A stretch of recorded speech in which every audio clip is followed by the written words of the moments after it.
Olá e bem-vindos a mais um ciclo de debates virtuais de Money Report. Nós estamos aqui hoje para falar de tendências e riscos da aceleração e da transformação digital. Afinal de contas, entramos num mundo no qual home office tomou conta praticamente de todas as empresas. Com isso, nós tivemos uma transformação radical no perfil das companhias que tiveram que, de uma hora para outra, serem cada vez mais digitais. Em alguns casos, até entrar nesse mundo que nunca haviam explorado antes. Diante dessa situação, nós tivemos uma aceleração e uma transformação como nunca se viu antes. Isso causou mudanças muito rápidas e, ao mesmo tempo, trouxe até alguns riscos para as empresas. E para falar sobre esse cenário todo, nós trouxemos aqui 3 grandes especialistas nesse mundo digital, nesse mundo online, nesse mundo de transformação e disrupção. Eu estou falando do Guga Stocco, CEO da Grid, do Fernando Teixeira, diretor de soluções digitais da América Latina da Adobe, e também Marcelo Gonçalves, cofundador da Domo Invest. E antes de começar o nosso debate, eu gostaria de agradecer aos nossos patrocinadores, que são eles: o Grupo Comolatti, representado pelo seu presidente, Sérgio Comolatti, a FS, representada pelo seu fundador e presidente do conselho, Alberto Leite, e também a Stefanini, representada pelo seu fundador e chairman, Marco Stefanini. Bom, vamos então começar o nosso debate. Cada um dos nossos panelistas vai ter 10 minutos para falar sobre o tema e depois nós vamos abrir para o debate, para as perguntas. E você que nos segue aí de casa ou do seu escritório, poderá fazer as perguntas através da plataforma. Aqui embaixo do nosso vídeo tem um espaço para justamente colocar o seu e-mail e a sua pergunta. Eu digo que seria interessante colocar também o seu nome embaixo da pergunta, porque muitas vezes a gente acaba ficando sem ter noção de quem enviou a questão. E também peço desculpas logo de cara, porque é virtualmente impossível responder a todas as perguntas que vêm através da plataforma. Mas eu vou tentar juntar aqui as perguntas, tentar amalgamar o que está vindo através da rede para que todo mundo fique satisfeito. Então, começando pela ordem alfabética, vamos aí, Guga Stocco, 10 minutos. Obrigado, Aloysio. Bom, é um prazer muito grande estar aqui com vocês, né, e falar um pouquinho, né, das nossas opiniões, o que está acontecendo aí nesse mundo novo, né, desse mundo Covid, né? Bom, então, assim, tem uma coisa muito, muito interessante, né? Para a gente que trabalhou muito tempo desenvolvendo produtos, né, e produtos digitais, principalmente, está acontecendo um momento único, né? E aí, nesse momento único, eu vou começar com o lado da oportunidade, né? Normalmente, quando você desenvolve um produto, você tem uma coisa que chama curva de adoção, né? E essa curva de adoção, ela mata a maioria dos produtos, é uma coisa muito difícil de você trabalhar. Então, para quem não está acostumado com isso, é o seguinte, é aquela curva que você vem, né, naquele lado que você tem primeiro lá os inovadores, os early adopters, né, depois entram as pessoas, né, depois vai entrando o resto da população como um todo, né? Então, quando você vê aquele produto inovador, né, os inovadores entram primeiro, começam a usar, depois o resto das pessoas entram. Então, normalmente, você pode demorar anos para fazer uma curva de adoção, né? Isso é natural, né? Então, o produto demora, às vezes, 10 anos para que ele vire mainstream, né? Que é como a gente costuma falar. Então, posso fazer um exemplo prático aqui para a gente entender. Então, por exemplo, né, eu não costumava usar um aplicativo para pedir comida, né? Por exemplo, iFood, Uber e outros que tem por aí, com uma certa frequência, tá? Usava de vez em quando, mas não com uma certa frequência. De repente veio aí a pandemia e eu tive que usar, né? Então, quando eu comecei a usar esse aplicativo, eu comecei a favoritar aquele restaurante que eu gostava mais, comecei a entender um pouco melhor, e isso começou a fazer parte do meu hábito. O que significa isso? Eu que estava lá na curva, lá em cima da curva, desci para a curva, né, e comecei a fazer parte de tudo isso. E minha mãe, por exemplo, que estava lá do outro lado da curva, ia demorar alguns anos para talvez usar um aplicativo desse, ou talvez ela nunca fosse usar um aplicativo desse, ela começou a usar também. Então, eu tive que ir lá ajudar a colocar, por exemplo, o cartão de crédito, ela teve aquele processo todo no início, não, acho que eu não vou me adaptar com isso, mas começou a usar, começou a favoritar os restaurantes e, de repente, né, começou a fazer parte da vida dela. Então, o que acontece? Aquela curva que demora alguns anos, ela achatou. E quando ela achatou, o que significa? Que aquele produto, né, se torna mainstream, né, muito rápido. Em outras palavras, o que é demorar alguns anos, talvez 10 anos para se tornar mainstream, se torna mainstream em alguns meses. Então, a gente está no momento, né, que isso está acontecendo.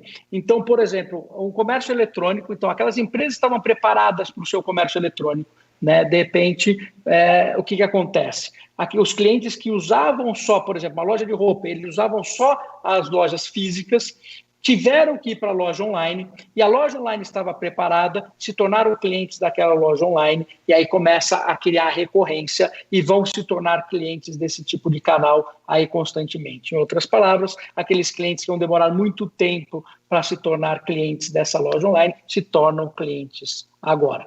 Então, o que significa? Significa que, se você tem, não importa se é um banco digital, um aplicativo, um produto, aí está no melhor momento, né, para criar e acelerar essa curva de adoção. Então, isso significa o quê? Significa que isso é uma grande oportunidade e a gente realmente tem que aproveitar tudo isso. Então, quando a gente começa a olhar em termos de tendências, o que vem? Né? A gente começa a perceber algumas coisas. Primeiro, que o mundo é mais frágil do que a gente imaginava. Né? Então, significa o quê? A gente sempre falava, por exemplo, aquecimento global, o oceano vai subir 1%, né, 1 centímetro em alguns anos. Né? Então, você ouvia esse tipo de coisa. Mas isso nunca entrava no seu dia a dia. Né? De repente veio o Brumadinho, né? E quando veio o Brumadinho, os conselhos de administração começaram a falar: opa, será que eu preciso começar a olhar esse tipo de coisa? Né? De repente não estava no radar um tipo, né, uma ação desse tipo. Né? Então, isso começou a entrar, por exemplo, nas pautas dos conselhos. De repente veio o Covid, e com o Covid a gente falou: opa, o mundo é mais frágil do que a gente imagina. Então, se preparem para uma indústria em volta de tudo isso, porque realmente ele é mais frágil, isso é fato. Imagina se o vírus tivesse, por exemplo, ele não fosse curável, como, por exemplo, o vírus do HIV. Imagina a situação que a gente ia estar hoje. Né? E para esse vírus não ser curável, em termos técnicos, é muito pouco. Né, a diferença do que ele é hoje, né, pro que foi. Então, quer dizer, é possível que coisas desse tipo aconteçam e é mudar completamente o cenário do mundo. Então, a gente vai ter uma indústria do mundo frágil que vai começar a trabalhar tanto para se proteger, como, obviamente, em torno de tudo isso. Outro ponto interessante que a gente vê com relação ao antifrágil. Né? A gente percebeu que muitas empresas não são antifrágeis. Né? Para quem não está acostumado com o conceito de antifrágil, imagina uma rua de restaurantes. Essa rua de restaurante, ela é antifrágil. Quer dizer, se 1 ou 2 restaurantes quebram, a rua continua sendo uma rua de restaurantes. Agora, um restaurante, ele é frágil, porque se ele quebra, né, ele morreu. Então, as empresas têm que ser antifrágeis. A gente percebeu que tem muita empresa que não consegue viver com 3 meses sem o seu fluxo de caixa. Né? Então, essa empresa ela é muito frágil nesse mundo novo do que vem. Então, essa empresa vai ter que começar a criar, por exemplo, novos canais. Né? Então, eu tenho meu canal físico, mas eu tenho que criar meu canal online. Eu tenho meu canal físico, eu tenho meu canal online, eu tenho que criar o meu ecossistema e a minha plataforma. Eu tenho que ter outras formas para que essa empresa sobreviva. Então, criar a antifragilidade, esses canais, passa a ser também uma parte muito importante de tudo isso. Aí a gente percebe também que estamos mudando os hábitos. Né? Quer dizer, o Covid não só achatando a curva do produto, ele muda o hábito das pessoas. E nessa mudança de hábito, a gente passa a ter também uma série de oportunidades. Então, por exemplo, a gente percebeu que home office veio para ficar. né? Muitas empresas, a gente viu, por exemplo, a XP, né, falando, olha, vamos ter aí muitas pessoas ficando no home office, inclusive a sede talvez vá para o interior por causa disso. A gente vai ver que muitas empresas vão seguir esse processo. Então, imagina você, né, que tinha uma tendência muito grande, né, de comprar apartamentos pequenos, né? Então, vou comprar um apartamento lá de 30 metros quadrados porque eu vou morar perto do meu trabalho, né? E como é que eu faço agora, né? Então, será que a indústria imobiliária não vai ter que modificar tudo isso, ver uma tendência nova e a gente vai ter novos produtos? A parte de educação, né? A gente percebe que a educação híbrida ela faz muito sentido, né? Então, será que eu tenho que ter meu filho, por exemplo, né, os 5 dias na escola sentado ouvindo um professor, ou eu não vou ter, de repente, 3 vezes por semana ele ouvindo um professor e 2 ele usando ferramentas, né, tecnológicas que permitem que ele tenha uma imersão muito maior e um contato muito maior com o ensino, né, que nem a gente vem tendo, né? E outro ponto, que é uma coisa que eu bato sempre, né, que às vezes a gente fica muito preso a burocracias, né, do dia a dia, né, e isso prende as empresas, principalmente no Brasil. Então eu passei, por exemplo, num dos conselhos que eu participava, numa briga muito grande para aprovar, por exemplo, telemedicina, né? Então era praticamente impossível aprovar a telemedicina, né? Então, assim, os lobbies, as leis, de repente vem uma pandemia e a telemedicina está aprovada, né? E você abre as portas para uma indústria completa que vem aqui para a telemedicina. Então, quer dizer, toda a burocracia, todo o lobby e toda a discussão que existia em cima daquilo, de repente deixa de existir do dia para a noite, né? Então, por quê? Porque a gente percebe, né, que realmente a telemedicina traz um avanço muito grande e ela estava sendo bloqueada por outras questões, né? Então, a gente vê em cima de tudo isso o que acontece. Outro ponto importante da aceleração digital é o quê? O mundo vai ficar mais pobre, né? É natural. Então, se ele fica mais pobre, significa o seguinte: eu tenho que vender um produto melhor e mais barato.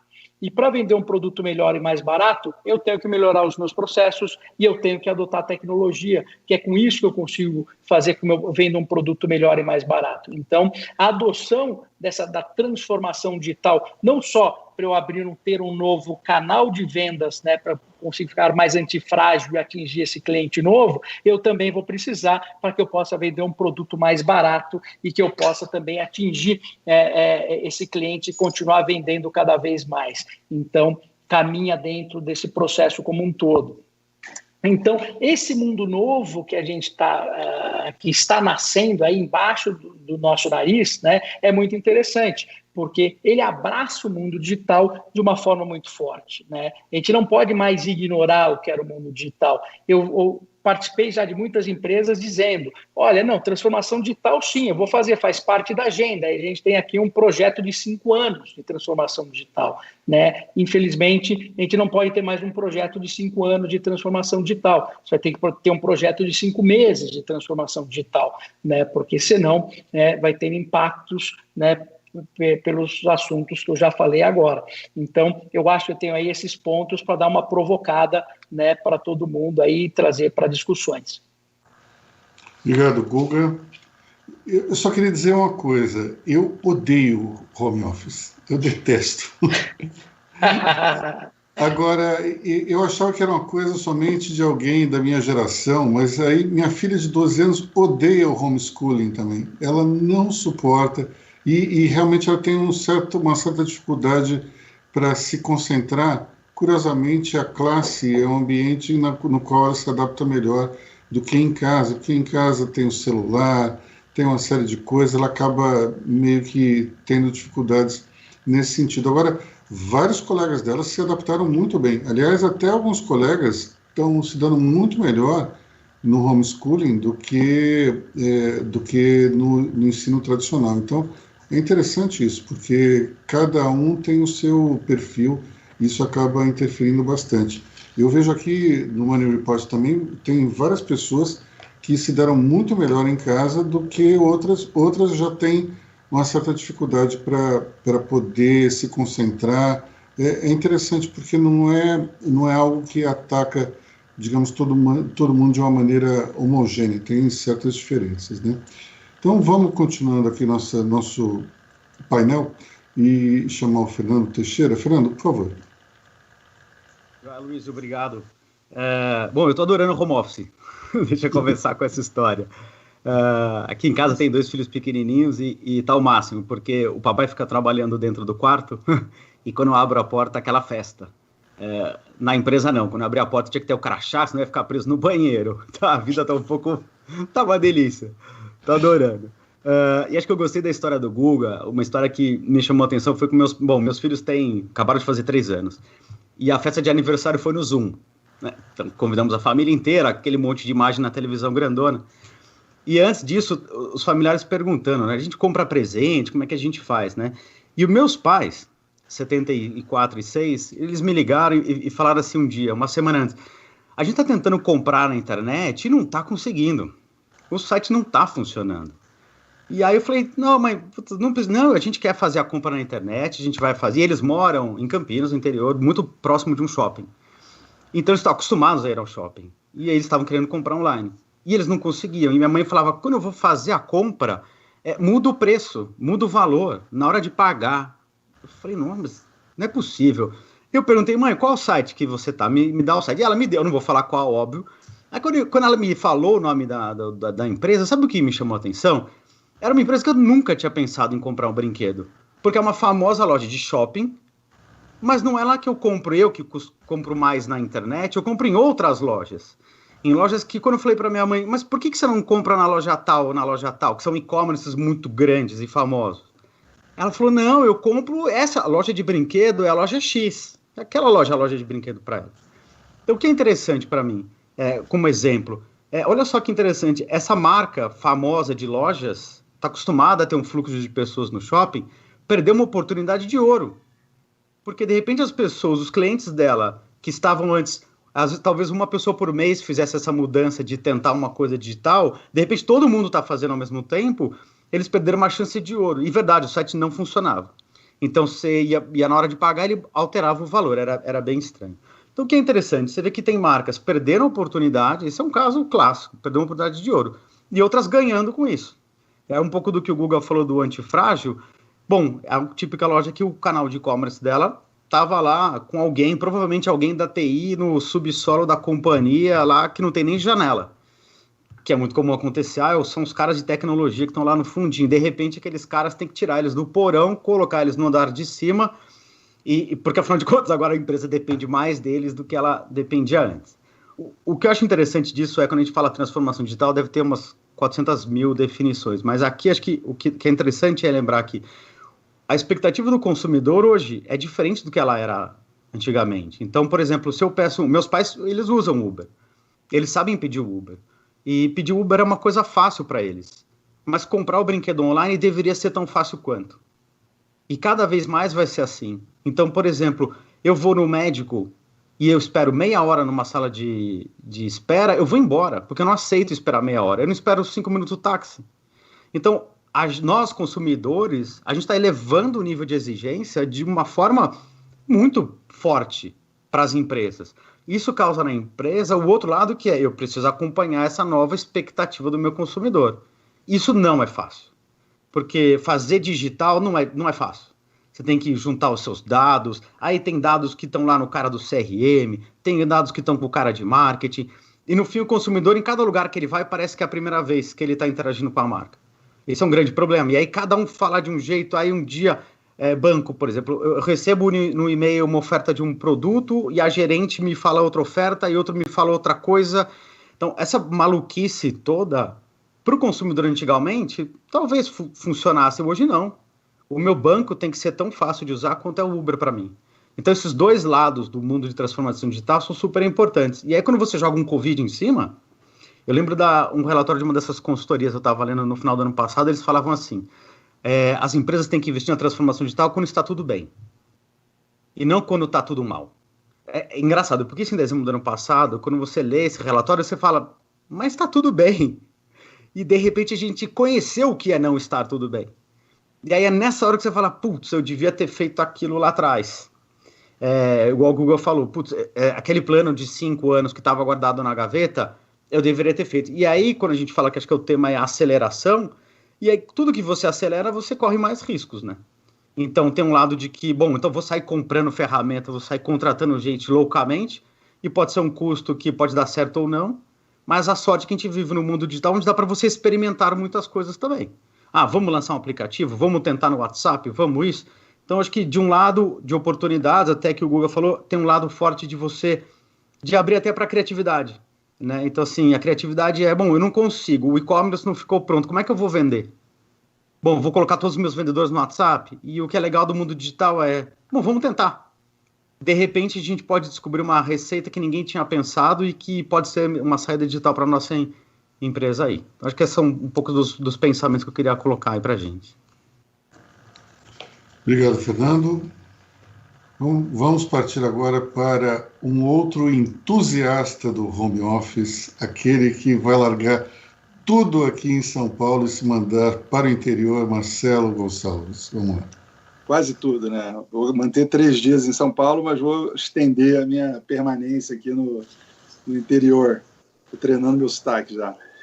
Eu acho que até para dar um contraponto, né, às palavras brilhantes do Guga e do Fernando, talvez falar uma coisa que eu tenho conversado muito, tenho ouvido muito, tenho sentido muito, que são as pessoas. Falar um pouco menos das empresas e um pouco mais das pessoas, né? Como é que eu acho que as pessoas e como é que o mundo vai começar a se comportar, né? Eu acho que as pessoas que foram forçadas a cumprir a sua promessa de ano novo, né?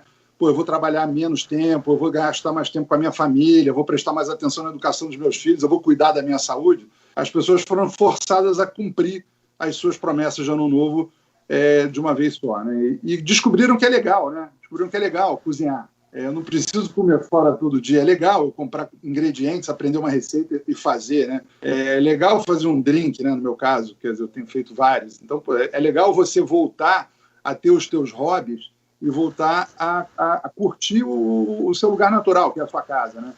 Eu estava conversando esses dias com um casal de amigos que tem feito diariamente, 8h30 da manhã, o check-in dos filhos no colégio, no online do colégio.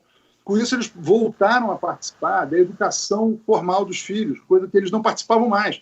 Porque é aquele negócio, o filho de 5 dias para o colégio, você está terceirizando, né? Pô, tchau, eu vou trabalhar, o filho vai para o colégio, eu resolvi uma boa parte, se não a parte inteira do meu dia, né? Eu ainda vou arrumar um futebol, vou arrumar um balé, vou arrumar mais um monte de atividade que é para manter a criança ocupada, das quais os pais não participam. Eu acho que muitas das pessoas com quem eu tenho conversado viram... Assim, não acredito que eles vão abrir mão do prazer de participar da educação dos seus filhos, do prazer de conquistar novos hobbies, dessa valorização do que eu chamo de off-work, né? E aí eu acho que isso vai ter um impacto grande na relação de trabalho das pessoas com as suas empresas. Porque a partir do momento que você não aceita mais trabalhar de 8 da manhã às 10 da noite, você vai ter que avisar isso, vai ter que contar para os roots, né? Você vai ter que chegar para o seu chefe e falar, eu não quero mais ser medido a minha produtividade por horas de escritório. Eu quero que a minha produtividade seja medida pelo que eu realmente entrego e eu não preciso ficar aqui das 8 da manhã às 10 da noite, que é a medida clássica de quanto mais eu trabalho, mais eu sou notado, né? Aí você fica medindo, quantas pessoas não ficavam medindo, né? As pessoas que estão indo embora do escritório, para você poder ficar um pouquinho mais, né? Quer dizer, mesmo que você talvez não estivesse fazendo nada de relevante, mas você queria ficar mais tarde do que o outro, né? Eu acho que isso é o passado. Não tem a menor dúvida que isso é o passado. Eu acho que o futuro vai buscar uma relação completamente diferente entre o empregador e o empregado, na medida de que você vai ter uma flexibilidade muito grande. Eu gosto do home office, 2 dias por semana, mas eu quero estar no escritório 3 dias por semana. Eu acho que essa flexibilidade é fato, eu acho que é fato. Os horários flexíveis, eu sou um morning guy, quer dizer, eu gosto de chegar às 7 horas da manhã no escritório, mas, 4 horas da tarde eu quero ir embora porque eu estou afim de malhar, porque eu quero jogar tênis com meu filho, mexer a hora que for. Não, eu sou um cara noturno, eu gosto de acordar tarde. Beleza, vou chegar no escritório meio-dia, vou sair do escritório 10 horas da noite. Eu acho que isso, as empresas que resistirem a isso, eu acho que vão ter um problema, né? Concordo muito com o que o Guga e o Fernando falaram de exemplos de como as pessoas estão se digitalizando, né? E até falando um pouco até pegando um exemplo prático, né, de uma das nossas investidas, do que o Fernando falou, a gente tem uma investida chamada Goomer, né? A Goomer, ela transforma cardápios em tablets ou em totens. Então, se você vai ao Madeiro, por exemplo, de um hambúrguer, aquele totem é nosso, lá da Goomer, né? E de um dia para o outro, todos os restaurantes fecharam. E ele falou, e agora? O que eu vou fazer, né? Então, em um final de semana, dentro de um hackathon, eles conseguiram criar um aplicativo chamado Goomer Go, gratuito, para que restaurantes que não tinham a função delivery pudessem baixar aquilo e, pelo WhatsApp, criar um delivery. E tiveram 5 mil restaurantes que aderiram. Hoje o pessoal estava comentando, estão com fila de espera, porque chegou no limite do que eles conseguiam atender. Mais de 5 mil restaurantes novos que não eram clientes deles, pequenos, né, que talvez nem sejam clientes deles no futuro, mas que eles ajudaram criando muito facilmente, né, quer dizer, fácil não, mas com muita criatividade, criando uma nova solução, né? Eu acho que, e por último, eu acho que as empresas vão ter que definitivamente, o processo de transformação digital, eu só consigo acreditar que uma grande empresa vai cumprir um processo de transformação digital quando eles aceitam uma mudança cultural gigante, que é aceitar o erro como parte do processo. Eu acho que isso, assim, não dá para você esperar que saia tudo certo. Você vai ter que deixar errar, fazer de novo, erra, faz de novo, até a hora que acerta e vai para frente. E aí, com isso, muda. Eu acho que isso faz parte da relação da mudança aí entre o empregado e o empregador. Acho que o que a gente está vendo no nosso portfólio, que a gente está vendo em termos de startups, a educação à distância em todos os seus níveis, né, seja no nível formal, no nível informal, de cursos de melhora pessoal até cursos profissionalizantes online, isso está tendo um crescimento gigante. A gente acredita que houve um adiantamento aí de talvez 3, 4 anos na aceitação da educação digital. Ainda bem que a pandemia chegou para que a telemedicina fosse finalmente aprovada, né? Porque o Brasil não ter a telemedicina era um retrocesso gigante. A gente está vendo bastante gente fazendo coisa legal com isso e muita tecnologia, né? As empresas realmente aceitando muito essas novas ideias e criatividade, muita gente procurando o que as startups estão fazendo, como é que eu monto um programa com startups aqui para eu poder trazer para dentro. Acho que são os meus pensamentos. Obrigado, Marcelo. Só queria fazer um comentário em relação a essa história de que as pessoas, de uma certa forma, se dedicaram a adotar, ou melhor, a realizar suas resoluções de ano novo. Isso, em relação a fazer dieta, eu acho que não deu muito certo, não. O resto pode ser. Essa daí ficou para a lista do ano que vem, mas tudo bem. Bom, vamos começar. Para quem fazia 20% passar para 70%, melhor teve um aumento exponencial, né? É verdade. Bom, vamos fazer então, já começar a nossa rodada de perguntas. Aqui já tem várias que chegaram. A primeira para o Guga, em relação a essa curva de adoção que ele falou. Nem sempre quem chega primeiro acaba conquistando o mercado. Os exemplos são Yahoo em relação ao Google, Orkut em relação ao Facebook. A pergunta é: a transformação pode criar novas oportunidades para quem entrar nos mercados digitais agora? Não, sem dúvida nenhuma. Até porque, né, se você pegar hoje o próprio Facebook, ele não foi o primeiro. Né? Você teve muitos outros, né? Você teve Orkut, você teve MySpaces, né? Se você pegar o Google, você teve o Alta Vista, você teve o próprio Yahoo. Então, no fundo, você ganha hoje em dia, né, aquele que tem a melhor usabilidade, aquele que consegue ganhar mercado mais rápido, né? Então, um bom exemplo que a gente está vivendo hoje é o próprio TikTok. Né? Então, o TikTok veio do nada e está ganhando o mercado de uma forma gigantesca. Então, o que eu diria é o seguinte: o mundo digital, ele constrói impérios muito rápido, porque você consegue ganhar, né, um mercado mundial de uma forma muito rápida, você consegue viralizar de uma forma muito rápida. Então, ele está no momento agora que você acelerar uma curva de adoção é uma oportunidade de ouro para aquelas pessoas que sabem fazer produtos e justamente para que você consiga ter novos entrantes nesse meio, né? Então, eu diria que é o momento e a gente vai começar a ter alguns aparecendo por aí em breve, né, que vão estar surfando essa onda. Então, vamos prestar atenção nisso. Ok, Fernando, a pergunta que surgiu aqui é uma pergunta um tanto quanto jocosa, que é a seguinte: os seus pais compraram na loja que você indicou, afinal de contas, ou não? Eles compraram. Essa foi boa. Eles compraram, mas assim, eu recomendei 2 lojas, tá? Uma é também conhecida, uma grande loja, uma grande rede de lojas que tem um e-commerce gigantesco. E eu recomendei uma outra que não tem rede de lojas, que é só um marketplace, o mais famoso de todos. Esse eles falaram, não, como assim? Eu não conheço essa loja.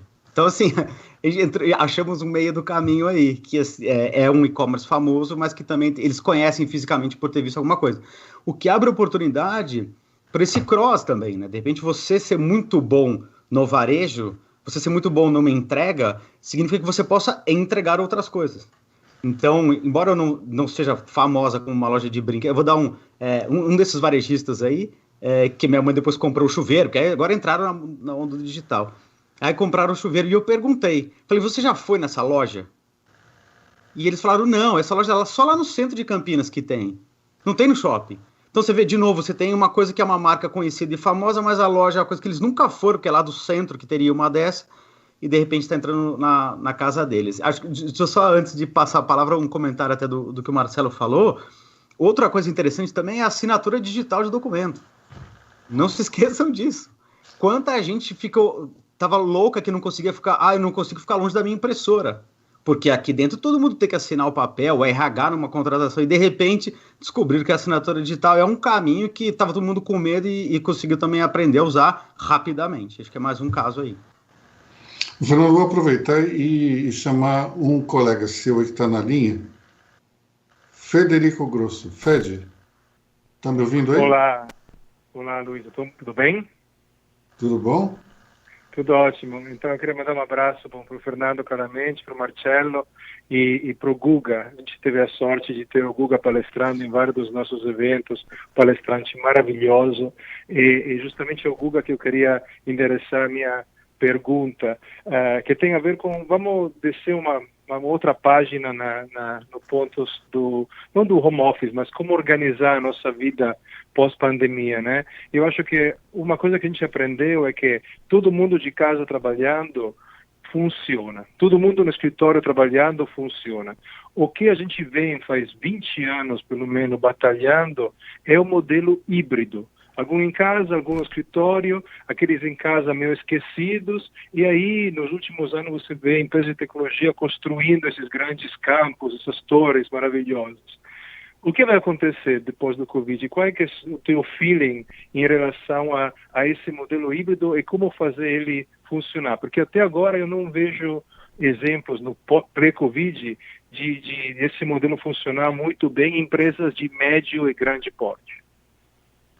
Olha, Federico, a pergunta muito boa, até porque eu acho que a gente não tem exatamente a resposta dela ainda, mas a gente tem alguns insights muito interessantes. E eu trago alguns insights aí da época que eu até trabalhava na Microsoft, porque isso funcionava muito bem lá, e eu vejo hoje com as empresas que eu administro e eu passo por isso.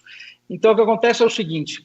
Primeira coisa, se você não tem uma meta muito clara para o time, né, é muito difícil você fazer trabalho remoto, porque ele fica perdido, né? Se você não tem uma forma de organizar essas pessoas, né, em termos de sistemas e um processo, também é muito difícil manter as pessoas remotas ali.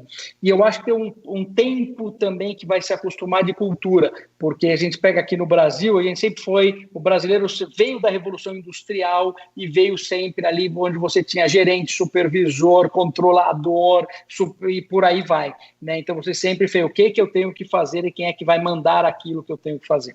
Mas a gente percebeu o seguinte, que é possível, né? E funciona muito bem e traz uma qualidade de vida muito grande. Tá?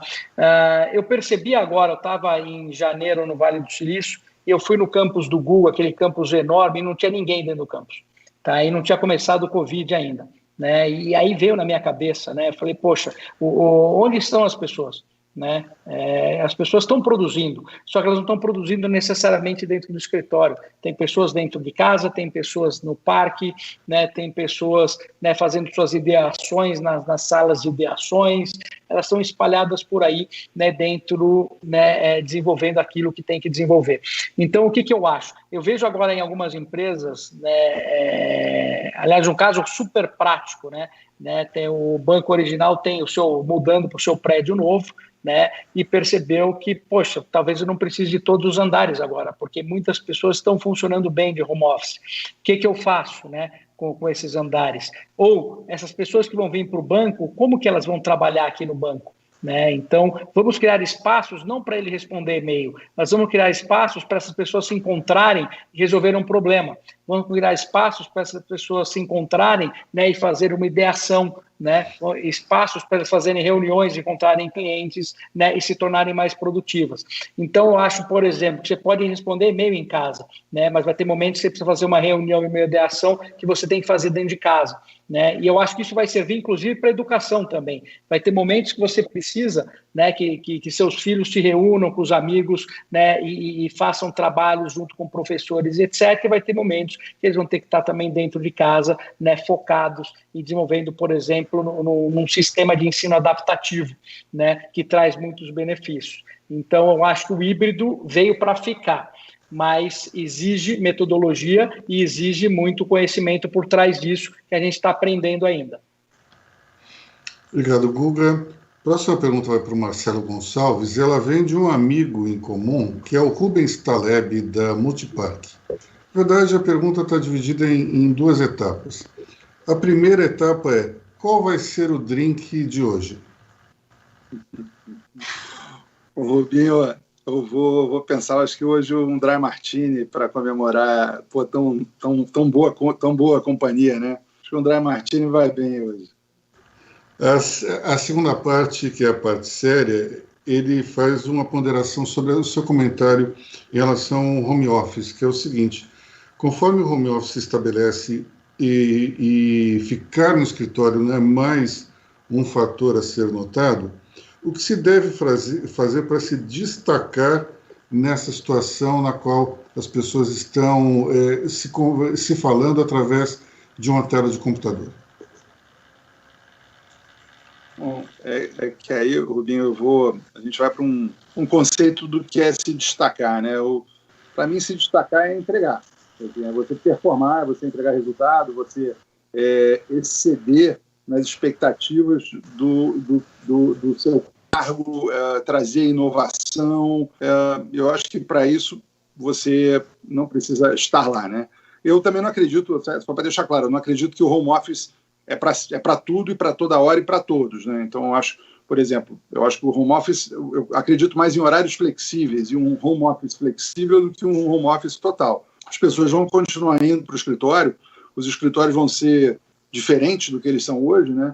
Talvez você não tenha a sua sala, talvez você vai chegar lá e vai trabalhar onde você sentar, e que várias pessoas vão sentar no mesmo lugar.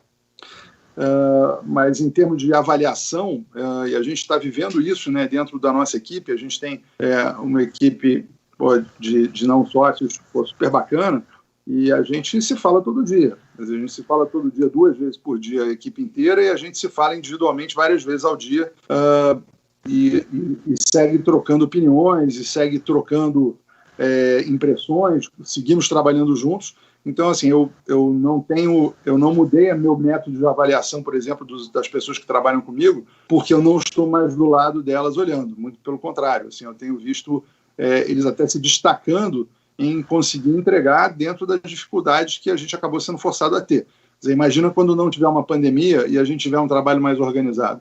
Então, eu acho que a gente vai... acho que a gente vai continuar notando a qualidade e continuar valorizando as pessoas, independente da presença física diária ou não. Obrigado, Marcelo. Guga, uma pergunta aqui. Você estava mencionando que trabalhou na Microsoft. Você chegou a trabalhar com o Geraldo Cohen ou não? Não trabalhei. Trabalhei muito próximo do Oswaldo Barbosa. Ah, grande Oswaldo. O Oswaldo e o Geraldo são contemporâneos. E o Geraldo, ele foi um sujeito que entendia muito de várias tecnologias, e uma vez ele nos ajudou na Editora Abril a montar um projeto ali que se transformou depois no portal Brasil Online, que existe até hoje.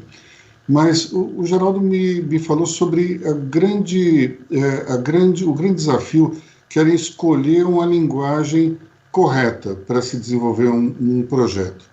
E ele citava amigos que eram verdadeiras sumidades em linguagem COBOL, por exemplo, que tinham deixado de existir, então todo aquele conhecimento não servia para nada. A gente tem algum risco hoje em isso acontecer, alguém apostar numa linguagem, numa tecnologia que não vai servir para nada no futuro? Hoje diminuiu muito isso. Tá? Isso funciona. No passado, isso era muito importante, porque você desenvolvia numa linguagem e os sistemas eram proprietários, né? Então, você ficava muito enclausurado. Hoje, quando a gente está falando muito de nuvem, né? Então, o teu sistema ele fica disponível. Então, não é tão crítico, né, a linguagem que você escolhe. Óbvio que você tem linguagens, né, por exemplo, que afetam. Então, se você vai desenvolver, por exemplo, para o teu celular, né, você tem linguagens nativas, né, de iOS ou Android, né, ou você pode usar uma linguagem híbrida que serve para os dois. Tem seus pontos positivos ou negativos, mas na prática, em 80% das aplicações, por exemplo, no caso do celular, não vai mudar muita coisa. Se você vai fazer uma aplicação de segurança, você tem que usar uma linguagem de baixo nível, né? Então, aí você não pode usar uma linguagem de alto nível, porque você não vai atuar lá dentro do computador lá especificamente.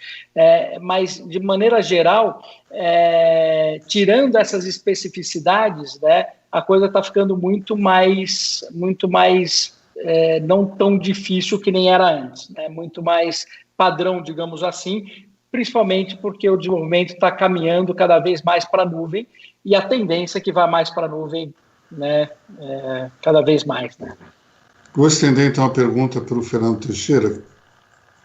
Eu acho que o legal, um pouco do que o Guga falou de linguagem, a gente hoje em dia tem muita coisa pronta em relação ao que a gente tinha no passado.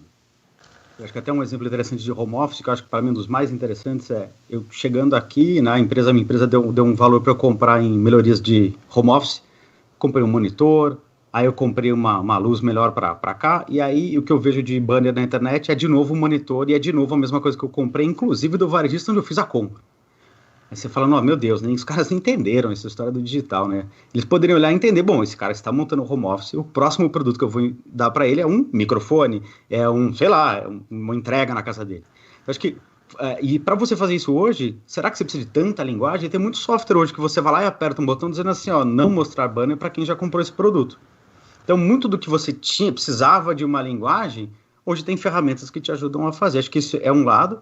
E o outro lado que eu gosto muito, tem um cara lá na Adobe, que é o Leandro, ele fala uma frase assim, que acho que combina um pouco com o que o Guga falou de educação. Ele fala, cara bom é aquele que você dá documentação para ele sai do outro lado. O que é isso? Hoje em dia, a história daquela educação formal, cara, você vai aprender, é o seguinte, você tem essa ferramenta, você tem isso aqui, e você aprende. O que ele não aprendeu na documentação, ele vai ler, ele vai procurar, ele pergunta no Slack, e ele sai do outro lado. Então, essa história de sair do outro lado, de trabalhar em cima de um projeto, de uma realização, e não do tipo, vamos primeiro explicar o que é 1 mais 2 mais 3, para depois você chegar, e essas formas de estudar e aprender, acho que também acabam por mudar também o que a gente imaginava como uma linguagem definitiva, porque a próxima linguagem esse cara vai aprender rapidamente também. Obrigado, Fernando. Eu vou chamar agora mais um debatedor com quem eu aprendi uma grande lição. Essa pessoa me falou a seguinte frase tempos atrás: o importante não é fazer o que você gosta, mas você aprender a gostar do que faz. O autor dessa frase é nada mais, nada menos do que Marco Stefanini, que está aí no nosso debate, nos ouvindo e entrando na linha. Olá, Stefanini. Olá, tudo bem? Boa noite, Luísa. Obrigado, aí você sempre gentil. Fernando, Guga, como é que tá? Marcelo. A minha pergunta pode ir para o Marcelo, para o Guga. Com o advento agora da plataforma, de modelo de plataforma, de cloud, né? Acho que talvez seria interessante vocês, é claro, a pergunta não pode ser a resposta não pode ser muito extensa, não tem tempo, mas tentar resumir um roadmap para quem está no início, estágios iniciais do modelo digital, né? Ou seja, está ainda no modelo analógico, é um incumbente, tem uma base de clientes que vale ouro, mas ainda não utiliza de maneira talvez eficaz, né? Quais são as suas sugestões de roadmap para um cara desse? Vamos para o Marcelo primeiro, Guga, já que você já falou? Vamos lá. Só que você tem que ligar o microfone, Marcelão. Guga, deixa eu falar um pouco do que eu acho que seja a estratégia de inovação e digitalização de uma empresa, do ponto de vista de como investir, e você fala um pouco de como fazer, talvez de uma maneira muito rápida, né? Eu acho que as grandes empresas hoje, os incumbentes, principalmente que não estão ainda com um projeto de inovação e digitalização, eu acho que existem algumas frentes, né? Eu acho que a primeira frente é a frente de ter uma equipe de inovação. A segunda frente, que não pode estar dissociada disso, é você ter uma política de investimento em startups, seja através de um fundo, seja através do investimento direto. Você não pode não ter na sua política a estratégia de investimento em startups. A terceira é Open Innovation, né? Você ter um bom programa de Open Innovation, onde você lança os seus desafios para que startups venham solucionar problemas que você tem. Eu acho que essas três pernas andam juntas e sustentam, para mim, o que pode ser o início de um projeto de digitalização. E a quarta, e talvez para mim a mais importante, é a questão cultural, né? Você alinhar a área de recursos humanos e alinhar a liderança da empresa dentro de que isso estamos mudando o paradigma, porque a digitalização muda bastante coisa dentro da empresa, né? Não é só virar digital, né? Então, assim, eu penso isso, que se você não tem uma política de um grupo de inovação interno, mais uma política de investimento em startups, mais uma política de Open Innovation e uma política de cultura forte, independente do processo, eu acho difícil conseguir uma empresa partir para a digitalização. Vamos lá, então, Guga. Legal. E eu gosto muito, quando a gente está falando de plataforma, né, um ponto importante é o seguinte: as empresas do século passado têm muito uma coisa dita, né? Eu tenho minha área de vendas, minha área de TI, por exemplo, né? Eu tenho minha área de estratégia, né? Minha área de TI. Plataforma é uma coisa muito complicada e o brasileiro está ainda aprendendo a fazer, né? A plataforma ela é muito maior do que a sua área de TI. Ela define muita estratégia. Você precisa ser um time multidisciplinar, né? É muito importante a multidisciplinaridade na hora de desenvolver uma plataforma. A plataforma envolve tudo, né? Dentro disso. Você tem que montar a plataforma, o ecossistema, né? Como você vai construir tudo isso. E isso dá uma vantagem competitiva muito grande, né? E ela está atrelada muito ao produto que você desenvolve em cima dessa plataforma. Então, hoje é muito difícil encontrar profissionais que consigam pensar como plataforma, né? Plataforma ganha escala, né? Plataforma normalmente faz com que a sua empresa tenha um custo marginal de zero, né? O custo marginal de zero, por exemplo, quanto custa para você fazer uma busca no Google, né? É praticamente zero. E quanto custa para o Google a busca que você fez? É praticamente zero. Quer dizer, quando você chega no custo marginal de zero, significa que você ganhou uma escala tão grande que você é praticamente imbatível, né? E isso está se estendendo até, por exemplo, para não só no mundo digital, né? Um carro autônomo, por exemplo, foi feito um estudo na Universidade de Colômbia que 9 mil carros autônomos elétricos substituem 150 mil táxis, né? Em outras palavras, quanto que vai custar para você ir da sua casa para o escritório, né, em Nova York em breve? Praticamente zero, né? Então, custo marginal de zero. Isso só acontece se você é uma plataforma. Então, você pensar como plataforma, criar estratégias como plataforma, envolve a empresa como um todo, né? Então, a primeira coisa para criar uma plataforma é separar a TI, né? É tudo junto, né? Você precisa usar tudo isso. Então, é uma forma diferente de pensar. Obrigado, Guga. Só faço um comentário em relação aos carros autônomos substituindo os táxis, que a gente precisa dar um salto no sistema de reconhecimento de voz, porque o que a gente tem hoje é algo semelhante à velhinha da Praça Nossa, né? Você fala uma coisa e o sistema entende outra completamente diferente. Para isso funcionar, a gente precisa de uma mudança séria aí nesse quesito. Bom, a pergunta vai agora para o Fernando. Que diferenças na experiência do consumidor foram percebidas durante a pandemia? Joia, eu acho que durante a pandemia, em termos de experiência, acho que a primeira coisa é a questão do respeito. Acho que é a primeira coisa. E quando eu falo respeito, o exemplo que eu dei para vocês é clássico, né? Aqueles banners que ficam te perseguindo e respeito também pelo momento que a gente vive, né? É o momento de sair vendendo e fazendo promoção e batendo na cabeça de todo mundo e ligando, ou será que é o momento de entender se você está prestando um bom serviço, né? E acho que tem um caso interessante de um banco que uma das melhores coisas que eles fizeram não foi necessariamente uma nova propaganda. Foi quando eles conseguiram entender que quando uma pessoa está navegando no site e ela começa a apertar muito um botão ou entrar muito numa determinada página, é porque ela tem uma dúvida num determinado assunto. Tá? Então vamos supor que o assunto que está na cara pela navegação, que ela está com dúvidas em investir, sei lá, em crédito, vamos supor lá, em crédito imobiliário. Quando essa pessoa liga no call center do banco, o que acontece? Você odeia ligar no call center do banco, certo? Porque você tem que apertar a sua senha, o seu token, e mais aquelas coisas que você esqueceu, aquela loucura. Eles montaram um sistema onde, informação sobre... Quando liga desse número de telefone, eu sei que é óbvio que tem todo um cuidado de privacidade, tá, mas bate lá no banco de dados deles dizendo, opa, esse número de telefone tem dúvidas de crédito imobiliário. Então, antes de passar para uma pessoa que vai pedir 40 senhas, abre alguém no telefone e fala, oi, boa tarde. E aí a pessoa toma uma surpresa, né? Fala, nossa, banco, como assim, oi, boa tarde? Meu nome é Juliana. Assim, você tem alguma dúvida? Eu tenho uma dúvida de crédito. Ok, eu te ajudo, explico um pouco de crédito. Obrigado, tchau, não precisei me... Então, assim, quando a gente fala de o respeito e o cuidado, eles ultrapassaram em muitas empresas aquela história do vamos sair massacrando e batendo banner em todo mundo ou tentando vender loucamente as coisas. Acho que para mim essa foi a coisa que mais me chamou a atenção durante a pandemia. Obrigado, Fernando. Uma pergunta que vem para o Marcelo Gonçalves é do Flávio Monteiro de Castro.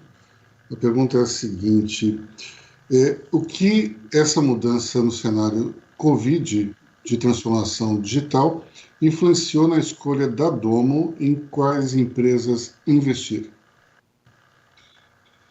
Bom, eu acho que a principal mudança que aconteceu dentro do nosso processo de investimento, primeiro foi o chamado plano Covid, né? Então, todas as empresas com quem a gente vem analisando, e a gente tem um processo de análise bastante bem estruturado, todos os processos deram um hold para... Agora me apresenta, por favor, um plano de 25%, 50%, 75% de queda nas vendas e o que você vai fazer em cada um dos 3 cenários. Isso para os novos investimentos, né? E a gente começou a olhar e acompanhar o que aconteceu com cada uma dessas startups e assim, é engraçado, porque quando a gente pede para o empreendedor o que a gente chamou de plano Covid, às vezes a gente ouviu uma resposta, mas não vai mudar nada. Não, vai mudar o mundo inteiro vai mudar. Ou, não, com certeza, está aqui 80% de queda de... Então, era legal até para fazer um choque de realidade, né? Para ver assim, como é que está a cabeça desse empreendedor. Obviamente, a gente passou a ser muito mais analítico, até no ponto de vista da necessidade do dinheiro. Até eu digo que o Venture Capital no Brasil ele tem assim, os valuations até o dia 15 de março e os valuations após o dia 15 de março, da mesma maneira que tem os rounds até 15 de março e os rounds depois de 15 de março. Porque, por exemplo, eu ouvi de uma startup recentemente, num pitch, quanto que você quer? Eu quero entre 10 e 20 milhões. Eu falei, não, eu quero saber quanto é que você quer. Porque entre 10 e 20 milhões tem 10 milhões. Então, eu quero saber o que você vai fazer com a grana. Então, a gente incentivou as startups a fazerem rounds do tamanho do que eles realmente precisam para que a gente chegue do outro lado dentro de um plano onde a gente prevê uma insegurança no futuro. Aquelas que mostraram ao longo desses 4 meses, né, que não só estavam muito afinadas com a realidade, entendendo o tamanho do problema, que foram criativas e se mostraram proativas nas mudanças, são as que estão agora prestes a serem anunciadas por nós como investidas. Eu acho que o que mudou realmente foi um dive muito mais profundo nos números e na real necessidade da grana para o crescimento das startups. Obrigado, Marcelo. Guga, veio aqui umas 3 perguntas querendo que você fale sobre esse conceito de empresa frágil, se ele existe também no mundo digital ou se é uma exclusividade, digamos, da área analógica? Não, ele serve em qualquer lugar, tá? Porque, na verdade, o que diz se a empresa é frágil ou não é o quão suscetível ela está, né, para poder morrer caso aconteça alguma coisa, né? Então, eu posso dar, de repente, um exemplo, né? A Microsoft é uma empresa super antifrágil. Por quê? Ela tem, por exemplo, ela vende o Windows, só que ela tem as empresas que dão curso do Windows, ela tem as empresas que implementam o Windows, né? E por aí vai. Então, para a Microsoft quebrar, tem que quebrar as empresas que implementam o Windows, as empresas que dão curso do Windows e por aí vai. Então, tem um ecossistema em volta de tudo isso. Aí, de repente, eu vou para a nuvem, de repente, eu vou para o Office, né? De repente, eu vou para outros níveis. Então, você tem isso em todos os lados, né? Então, se eu vou para um e-commerce e, por exemplo, eu sou uma empresa de e-commerce pura e simples, né? E não tenho nenhuma vantagem competitiva, né? O que acontece se eu ver uma empresa que oferece, né, um preço menor e consegue, por exemplo, fazer um marketing menor? Essa empresa é muito frágil, né? Quando você pega a Amazon, por exemplo, né, ela é antifrágil. Por quê? Porque ela não é só uma empresa de e-commerce, é uma empresa também que, por exemplo, ela te vende o hosting da hospedagem, ela está também fazendo a logística, ela está também fazendo a parte de armazenagem, ela também está te vendendo dados, ela também está fazendo publicidade.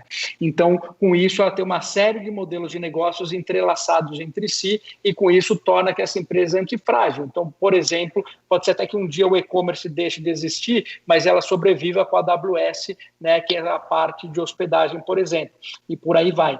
Então, a criação de uma empresa antifrágil está muito atrelado, por exemplo, a estratégias de plataforma, né? Quando você cria uma plataforma, você começa a criar essas peças, né? E aí você começa a criar a antifragilidade da empresa.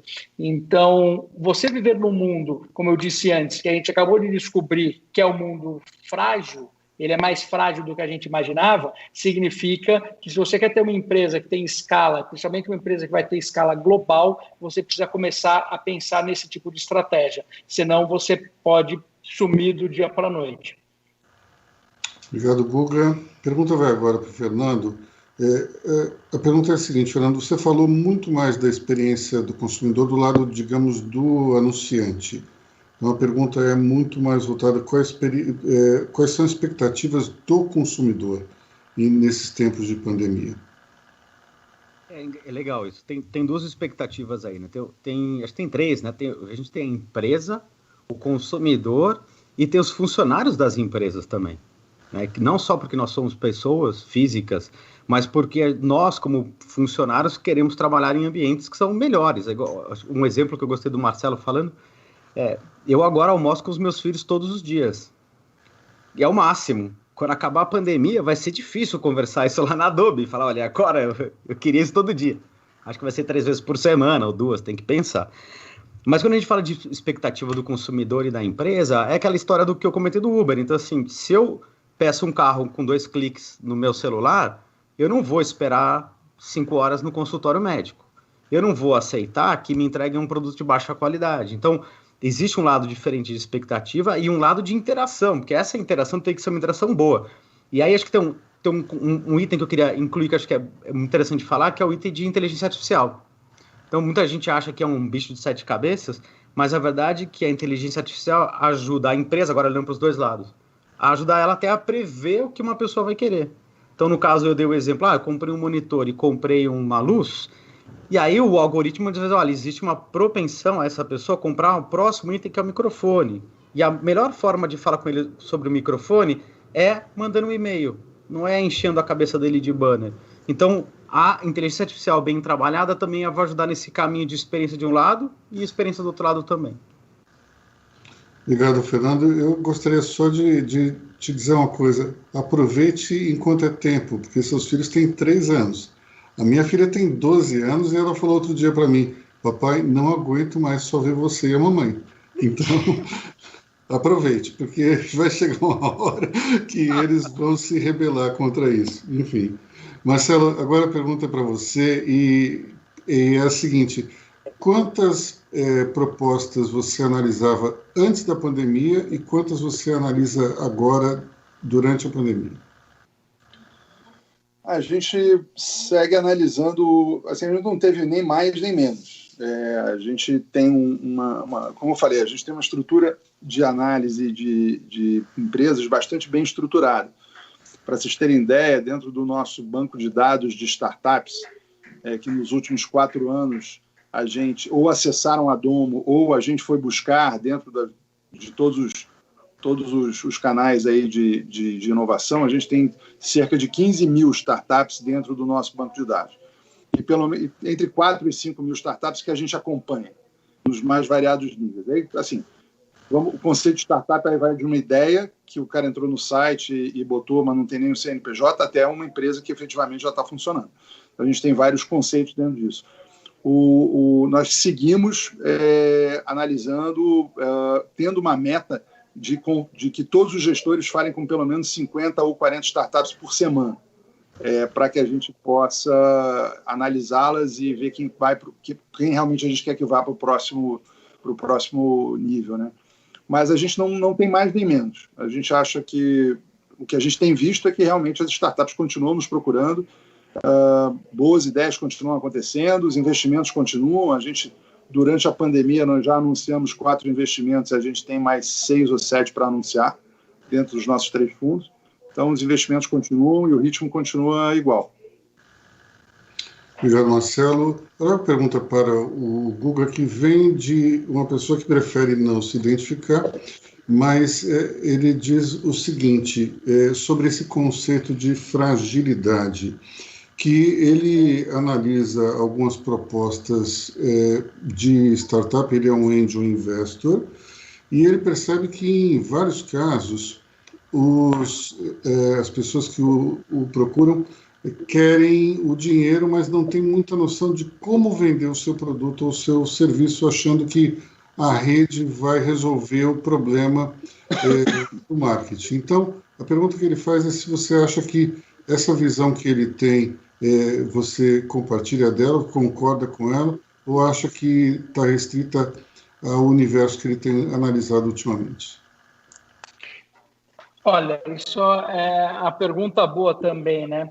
Se aí, junto com o Marcelo, a gente passou por isso. Se pegar o primeiro fundo, né, da Cullen, que a gente teve junto com o Case Cullen, que fez a Booking.com, uma dos maiores e-commerces do mundo, né? Nesse primeiro fundo, a gente tinha uma cláusula restrita que a gente podia restringir investimento em marketing, né? E isso veio do Case, porque ele falava o seguinte: uma startup, né, que vai investir em marketing, ela pode gastar todo o seu dinheiro e não sair do lugar. Por quê? Porque quando você vai fazer uma startup global, o que acontece? Ela pode investir todo o dinheiro do mundo, né? Se você vai ter uma startup, essa startup pode ir para o mundo todo, não é infinito quanto pode se gastar, né? Então, ele falava, você precisa ser muito inteligente. Como é que você cria formatos, né, para que você possa crescer, que não são necessariamente atrelados ao marketing. Marketing é como se vai, de certa forma, roubando no jogo, né? Então, por exemplo, você pega o Dropbox, né, como que o Dropbox cresceu? Ele cresceu com growth hacking. O que é isso? Ele fez o member get member, né? Então, ele entendeu quanto que, para ser um pendrive digital, quanto que as pessoas precisavam, vamos imaginar que fosse 10 megas, e ele te dava 1 mega de graça e falava, olha, convida uma pessoa e você ganha mais 1 mega, né? Então, se você quiser ter os seus 10 megas, que é o suficiente, você vai ter que convidar 9 pessoas. Foi a empresa, na época, que chegou mais rápido, né, a valer 1 bilhão, porque ela cresceu muito rápido no mundo inteiro, e não foi necessariamente com marketing, foi com growth hacking, né? O marketing, ele é muito importante, mas você precisa saber fazer o marketing. Eu acho que o Fernando mostrou muito bem quão mal feito o marketing é feito por aí, né? Quer dizer, você comprou o produto e você continua gastando o dinheiro com marketing, com aquilo que não vai ser feito. Então, tem que tomar muito cuidado, né? Fazer marketing na rede, você pode estar gastando muito dinheiro à toa. Você tem que saber fazer isso, é uma ciência, né? Então, esse é o ponto. Marcelo quer fazer um comentário também. Uma outra coisa que a gente aprendeu lá atrás, nos nossos primeiros investimentos, né, que a gente leva isso conosco desde o nosso primeiro investimento, é a história. Eu acho que ele, como investidor anjo, o que a gente procura é unit economics. para vender esse produto você ganha dinheiro, ou para vender esse produto você não vai ganhar dinheiro porque você acha que você vai ter 1 milhão de clientes e lá na frente você vai descobrir como ganhar dinheiro. A gente trabalha no primeiro módulo, ou seja, a gente só... Quanto você ganha para vender essa garrafa d'água? Eu ganho 40% de margem, ótimo. Vamos usar todo o marketing no mundo para vender 1 trilhão de garrafas de água. Agora, quantas garrafas d'água, quanto você ganha na garrafa d'água? 0, porque eu vou ganhar lá na frente vendendo água, isso a gente não investe. Porque o marketing, na realidade, a gente aprendeu uma frase com o case também, super interessante, que era a seguinte: do not scale losses. Então é o seguinte, marketing pode acelerar perdas, muito mais do que acelerar ganhos, se você não tiver um produto que efetivamente você ganha dinheiro. Essa foi uma outra grande lição que a gente ouviu e que eu recomendo que o nosso anjo preste atenção. Fernando, você quer fazer também um comentário? Outro dia eu estava conversando com o CEO de uma startup chamada Alia, né? Eu estava falando com o Rogério e ele falou como é que a startup funciona dentro dela, ali o mundo dela, sobre a história dos times multidisciplinares, que é um tema que a gente comentou aqui, né? Diversos pensamentos e disciplinas diferentes. E ele me chamou a atenção um item que ele usou, que é autonomia, que é outra palavra importante, e ele falou o seguinte: aqui os times, eles têm um cartão corporativo. E aí, você quer usar uma ferramenta, você quer fazer um negócio, você tem um limite. Você vai lá, usa, roda o seu projeto. Aí chega uma hora que você fala, nossa, eu preciso crescer. E tá valendo a pena, o valor que eu estou investindo tá trazendo, tá funcionando. Você faz um case desse pequenininho e aí, conforme isso cresce, a gente pode ir escalando.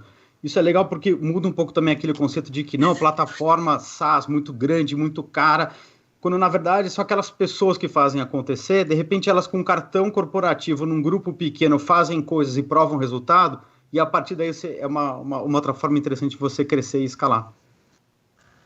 Obrigado, Fernando. O Marcelo, tem uma pergunta aqui que é de um gaiato que estava numa apresentação sua que eu também estava. E a pergunta desse gaiato que eu vou deixar no anonimato é a seguinte: existe alguma oportunidade de investimento que você deixou passar e se arrepende? Eu sei a resposta, mas enfim...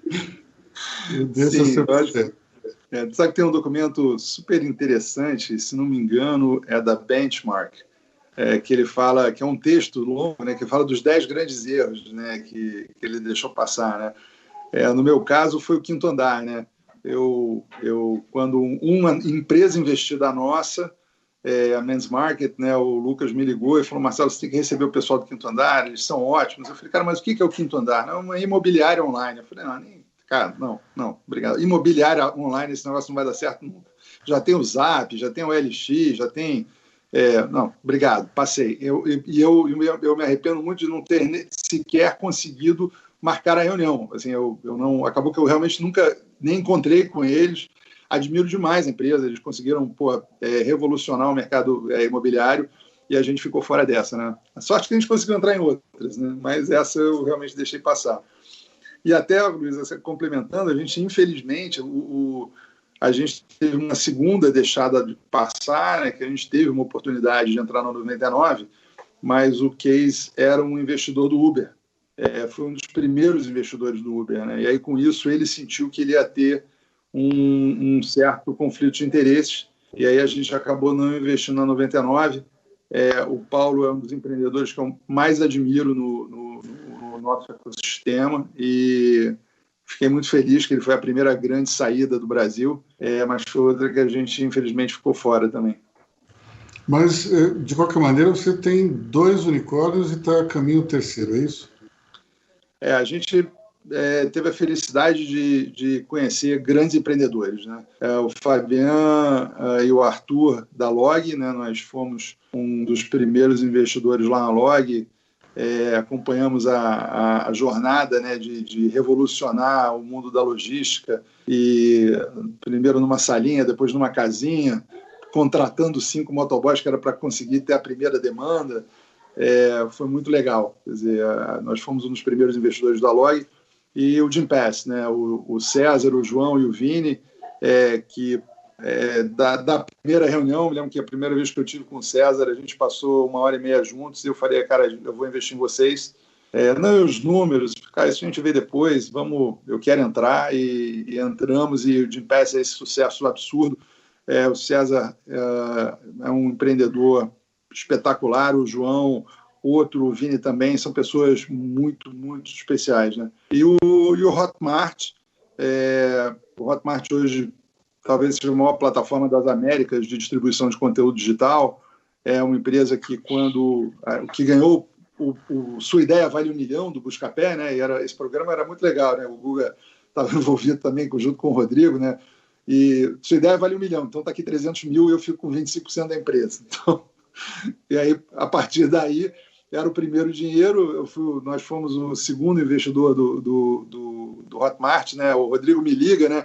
Pô, cara, investe nesses caras. E também tem uma história super divertida, porque o João fica em Belo Horizonte, ele fez o pitch pelo celular, né?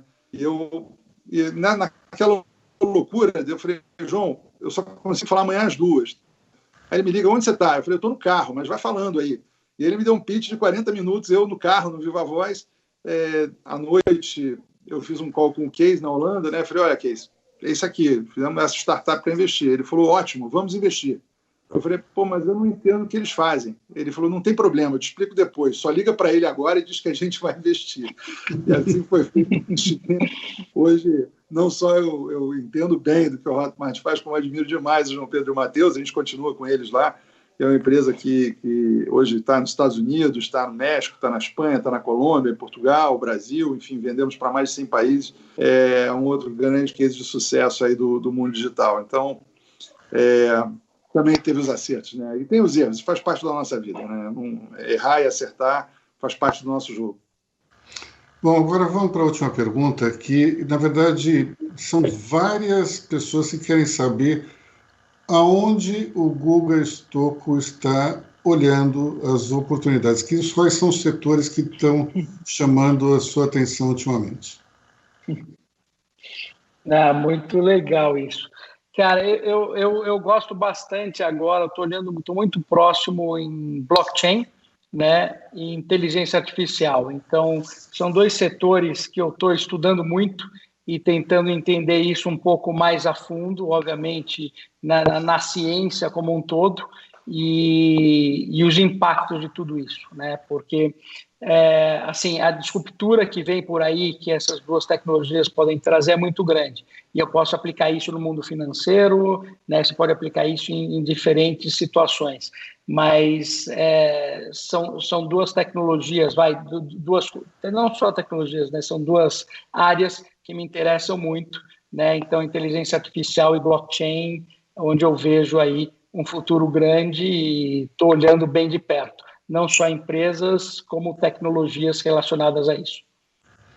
Bom, Guga, muito obrigado. Eu queria agradecer a todos vocês aqui, tanto o Guga quanto o Fernando Teixeira, Marcelo Gonçalves, pela paciência e por ter estado aqui conosco durante essa 1h15 minutos, mostrando essas tendências, mostrando também os riscos que as pessoas estão aí passando durante a aceleração digital, e principalmente agradecer os nossos patrocinadores, o Grupo Comalate, a FS, a Stefanini, e evidentemente agradecer a Atmo Digital pela cessão da plataforma através da qual nós fazemos os nossos debates virtuais, e principalmente ao CEO da Atmo, o Arnold Correia. Então, muito obrigado a vocês, e nós voltamos na semana que vem com mais um ciclo de 3 debates virtuais para você, sempre discutindo os efeitos da pandemia e também soluções para sair desse marasmo econômico no qual nós nos encontramos. E eu, Aloysio Falcão, me despeço de vocês, agradecendo mais uma vez ao Guga, ao Fernando e ao Marcelo. Até a próxima.